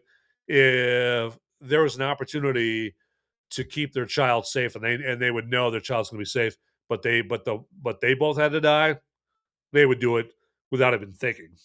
So there's that emotion. There's the emotion between how other people on Earth act towards each other, because they're desperate, they're panicky, they're just trying to save themselves and their families as well. What depths of depravity would you go down, right? That kind of thing. So, and then you have Armageddon, and I guess the main emotional part of the plot in that would be, I guess, like between Liv Tyler and Ben Affleck, because they're boyfriend, girlfriend. He eventually asked her to marry him. But then there's also the dynamic between Bruce Willis and Liv Tyler, father and daughter, right? And so how emotional, how sad, happy, whatever emotion does that get? And obviously, given the fact that these movies are about the end of the world, probably going to have a lot more sadness and regret and fear between characters than joy and happiness and celebration, right? And so Deep Impact, Deep Impact takes this one right here, because Deep Impact, like I said, it's really made a point. Again, I don't know if it's because maybe it had a smaller budget than Armageddon or something like that. It made a point to really uh, try to get some tears out of you. Okay, and there are a few scenes in this where, yeah, they definitely it,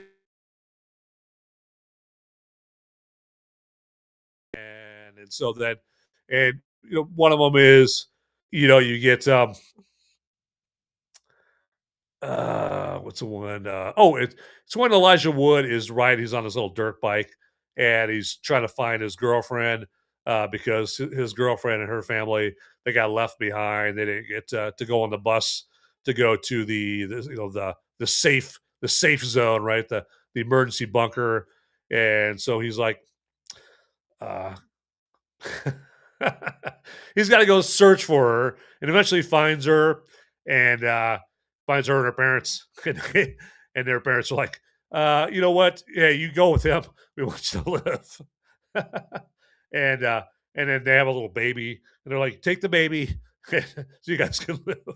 So so very sad, very emotional, a lot of stuff like that. So, but a lot of emotional stuff in Deep Impact, right there. So that's why it gets the emotional award there. So, that's why, like, Deep Impact and Armageddon really still hold up to this day, because even though the visual effects in them, and that's the next category, in them, are kind of corny compared to what you see visual effects look like now, just the emotion and the depth of the character relationships and the character arcs in it, um, really make these movies still very watchable and very compelling. So, all right, gonna grab a drink of my beer here.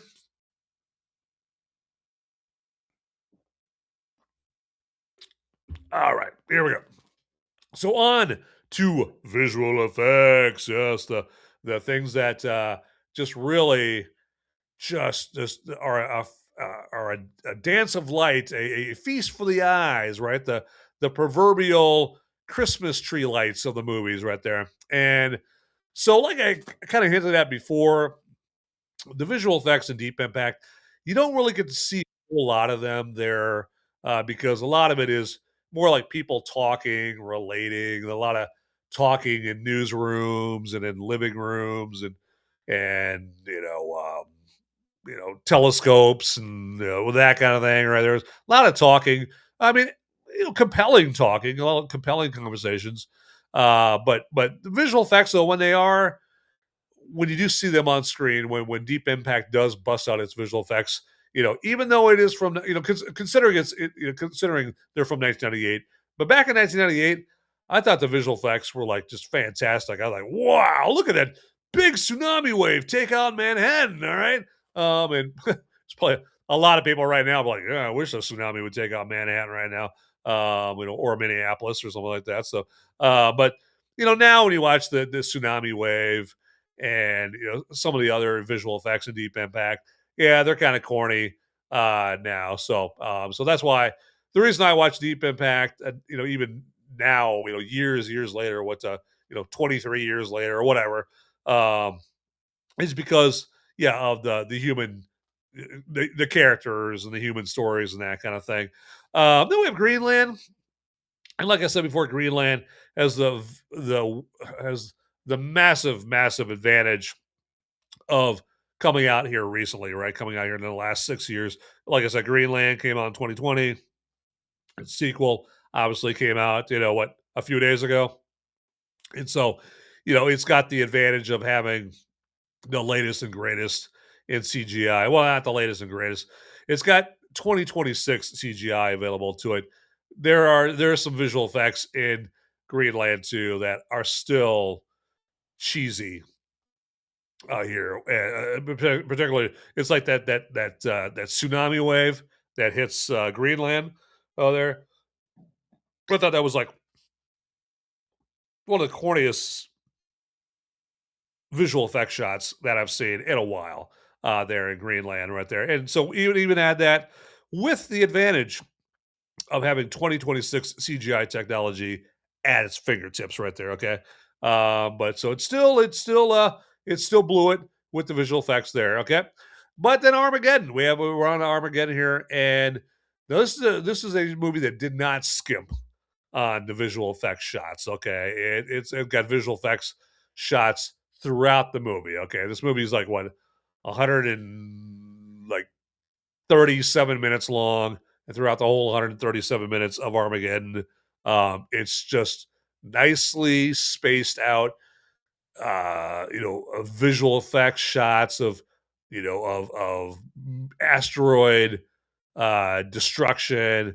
And so I think just from the standpoint, just because it does a good job at spacing out the visual effects throughout the movie and not making you wait till the end, or making them few and far between, and then just, I don't know who visualized the visual effects here. I mean, there's the guys that are on the computers, right, and they're making the visual effects, but I don't know who storyboarded the visual effects and who came up with the concepts right there, but chef's kiss to whoever devised that, because there's just some images in Armageddon involved with the visual effects that I'm like, it's the stuff of nightmares, but it's also just the stuff of utter and pure 100% awe. Okay. And so for that, I gotta give Armageddon another win in this right here. And because I think that I like the visual effects in Armageddon too, because they're crisper, okay, than the ones that are in Deep Impact. Their Deep Impact kind of has kind of a little too much smoothness to the visual effects, where Armageddon kind of has that more intricate, detailed, obviously it's more granular, right? Like it had more pixels available to it, right? So it's in more detail and granular and all that. So it makes it look a little bit more realistic right there. And so that's another reason why Armageddon takes the visual effects category right there. And so I mean, right now we already have a winner here in Deep Greenland again. But hey, just for the hell of it, let's just keep on going on, right? 'Cause what else do we got to do, right? Come on. I mean, what would you rather be doing? Working? No. You could be right here watching this and watching this all go through Deep Greenland again together. And maybe this is inspiring you to watch these older end of the world apocalyptic movies like Deep Impact and Armageddon again. Okay, just but if you watch Armageddon again, just do what I always do when they start playing that stupid "Don't want to close my eyes," Armageddon or Aerosmith song. Just you can quickly mute it. Just make sure that you got your remote, easily available, handily available to click that mute button before that big old pile of musical trash comes on. So, but anyway, moving on to cultural impact. Okay, and I kind of touched on what that is earlier. How much are we still talking about these movies? When you're talking to Uncle Fred or Grandma Ethel, or you're watching a TV show or another movie, and they make a Deep Impact or a Greenland or a Armageddon reference. Okay, how often does that happen? How much in the cultural zeitgeist of the world is Deep Impact and Greenland and Armageddon, right? Okay. And so, I mean, like Deep Impact and Armageddon, they got a tie on this particular point I'm about to make, in that they were both mentioned in the movie Knocked Up, right? Where where Seth Rogen is talking to Jay Baruchel, right? And this is right after they find out, like, oh wait, there's another website that already does what we wanted our website to do, and and so they I can't remember what they named their website. It was going to be like a what the hell was it called? Anyway, so it was a website similar to another website, right? And so once they find out that there's another website that basically does exactly what they do, then Jay Baruchel's like, well, you know what? You can have two things that do the same. I mean, look at this. Dante's Peak, Volcano, uh, Panera Express, Panda Express, Yoshinobu Noodle Bowl, or whatever that place is called, right? Deep Impact, Armageddon. You can have two things that do the exact same thing. And so that was a movie reference to Deep Impact and Armageddon, at the same time in the movie Knocked Up there. So I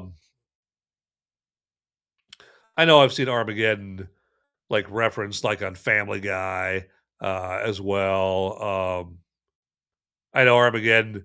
One unfortunate reason that it's in the cultural zeitgeist, that has a cultural impact, is because a lot of people they hate on Armageddon, or they'll say, "I love Armageddon, but it's my guilty pleasure. I know it's a shitty movie, but it's just my guilty pleasure."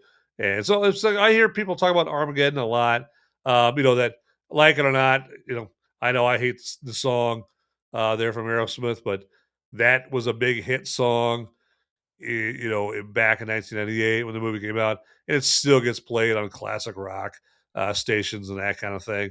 So, I was like, what else to rationalize my final decision right here? And so I think I've kind of covered this. I know I've convinced myself that Armageddon also takes the Cultural Impact Award with this right here. Also, Billy Bob Thornton. He's part of the cultural impact of Armageddon, because to this day, Billy Bob Thornton has said he hates the fact that he was in Armageddon. I think he said like he just took it for the money. He needed the money, and so he hates the fact that he hates his role. He hates the fact that he's involved with Armageddon. But other than that, Billy Bob Thornton, tell us how you really feel, right? So anyway, so obviously, as you can see, Armageddon is our big winner in the battle between apocalyptic end of the world movies here, also known as Deep Greenland Again. Yeah, so take a bow there, Armageddon. Take a bow. Be proud of yourself. Brag to all your friends right there. Feast your eyes there on the results, for you have won the Deep Greenland Again contest there, for lack of a better way of putting it there. So, all right, we're going to wrap up that segment right there. Again, let me know in the live chat, or the comments there. What'd you think of my my choices there as far as who won each category right there? And hey, if you hate, my choices on there, hey, you know what? Don't hesitate, man. Let me have it.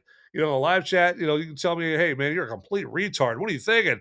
Or hey, Van, I never knew this about you, man. Man, you're a genius. You're a genius. All right. You're always coming up with the most accurate conclusions, the most the most accurate ideas. Oh man, you're just the best. Okay.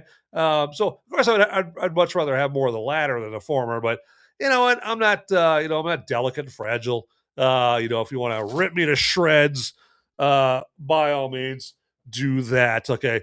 Do your worst. There you go. Right. All right. I got beer to drink over here, everybody.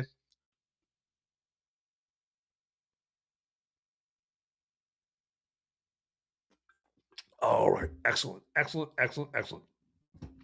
All right, let's check this out here. And what shall we do next here now that we have climbed the peak of deep Greenland again in here? So, I should probably tell you what movie I'm going to be reviewing this next week for this next week's suite of shows here.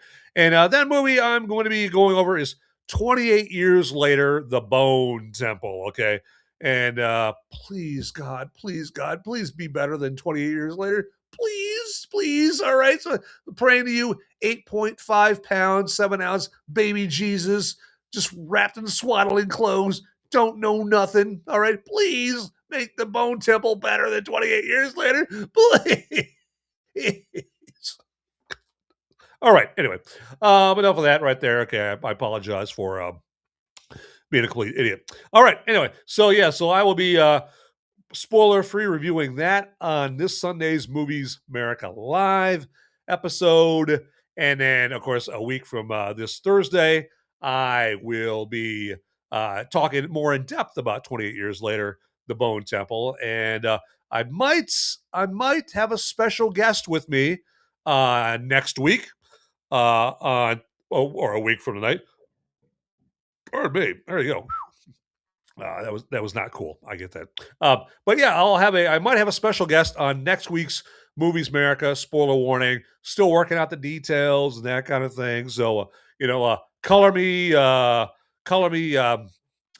doubtful and all that. I'm always that way. I never believe anything until it actually happens there. But hopefully I can get this. Hopefully we can make this guest happen next week there to talk some 28 years later, the Bone Temple with me. So, and just to let you know, this Sunday's show, as always, it comes on at 4 p.m. Eastern, 3 p.m. Central, 2 p.m. Pacific, and then 1 p.m. Let's do it again. 2 p.m. Mountain, and then 1 p.m. Pacific. There we go. Okay. And you'll find links to watch that show. They come out on Sunday morning there, and you can find them on my X page or my Facebook page there. So and or you can just search for Movies Merica Bone Temple in Rumble or YouTube, and you'll find it there as well. Very easy. So anyway, so let me double check here. I want to double check, make sure I'm not missing nothing over here, because I don't want to be that guy that's missing stuff. Don't want to be that guy. Nope, nope, nope. All right, let's do this. There we go. I think I got that. Okay. Anyway, so now allow me to ask you to follow me on the platforms that I'm on there. I am on X under @Movies Merica, and I am I'm on Facebook where I have a Movies Merica page and a Movies Merica group, and I have my Van Eberts Facebook profile on there as well.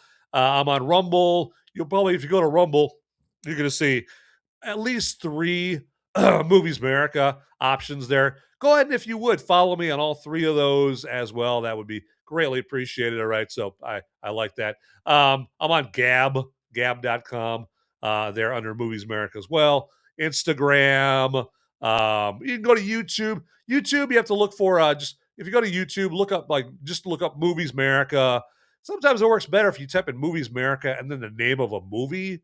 there. So you could type in Movies Merica F1 because I know that's a movie I've reviewed and I have episodes on there on YouTube. And then you can follow the Till Death Podcast Network page right there, and that's basically following me on YouTube. So, and then hey, if you want to, direct message me on X and let me know that you followed me on those on some platforms, and then make sure you put your username or your whatever your ID on those platforms, and I'll follow you right back. So there you go, because you did me a solid. I'm gonna do you a solid there. Okay, so all right, enough about that here, and let's do this as I am getting ready to close out the show. Okay, but feel free to just take the link to the show and disperse it. Hither and yon. Okay, go ahead and disperse it to family, friends. Whatever. Okay, anybody that you remotely suspects is into movies. Okay, not just Greenland to migration or anything like that. No, just any movies. And also another good reason to go to Movies Merica on Rumble or YouTube is obviously we have streaming services, right? You got Hulu, you got Netflix, you got Amazon Prime, maybe you got Apple TV. Pick your streaming service, right? And when you fire it up, it gives you all the list of these movies that it's suggesting for you and all that suggesting there for you. And nothing goes better with that than Movies Merica there on Rumble and YouTube, because if you see a movie and you're like, man, honey, what do you think? You think we should watch that? Think we should watch that? And if your significant other is smart, what they'll say right back to you goes, come on, you know what to do, honey. Let's fire up Movies Merica. Let's see what Movies Merica. Let's see what Van has to say about this movie right there. He gives the everyman, the regular guy perspective on all these movies. So it's just that movie. What's the movie called? It's called A Working Man. Oh, with Jason Statham. Okay, so let's just go to YouTube or Rumble. We'll type in Movies Merica, A Working Man, and oh, hey, there it is. Let's check it out. Let's see what he has to say about A Working Man. And not a fan. He's not a fan of that movie.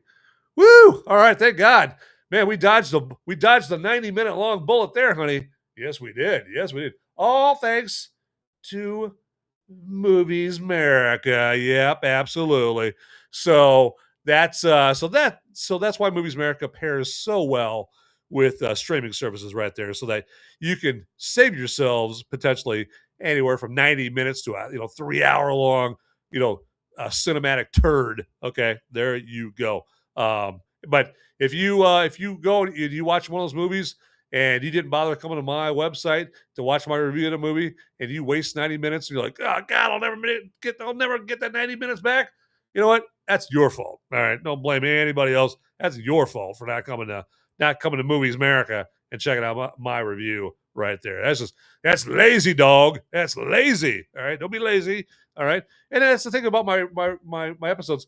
I know they're like 45 minutes to an hour. You don't have to watch the whole thing to see what I have to say. Usually, fast forward to like the last 10 minutes of the show, maybe even like the last 5 minutes of the show, and then that's where I have my final thoughts about the movie right there. So you can just fast forward to that right there and check that out. So anyway, okay, so time to wrap up this episode for this week. This Greenland 2 migration episode of Movies Merica. Spoiler warning, but again, I want to thank everybody that joined me live and all the people that are watching the recording of it. How you doing? Good to see you. Comment, get in the comment section, please. So we're wrapping this episode up, but as I always say, get out there, people. Those movies, they ain't gonna watch themselves. See ya. Howdy, my movie maniacs and my fellow freedom-fueled film fanatics. Would you do me a favor and check me out at solo.to/moviesmerica? That's where you would go for a one-stop shop for all the links that have to do with me, Movies Merica. And then also, if you want to check out the audio-only podcast versions of my Movies Merica live episodes. That's my spoiler-free reviews that I do on Sunday.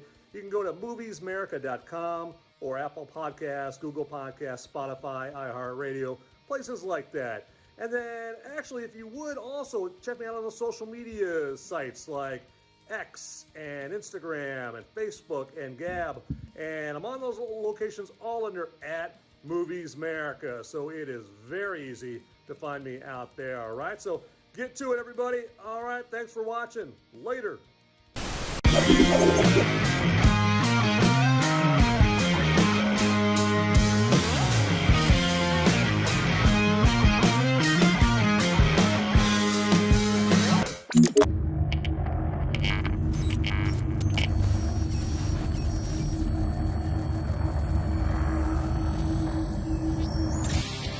Hey guys, don't leave the video quite yet.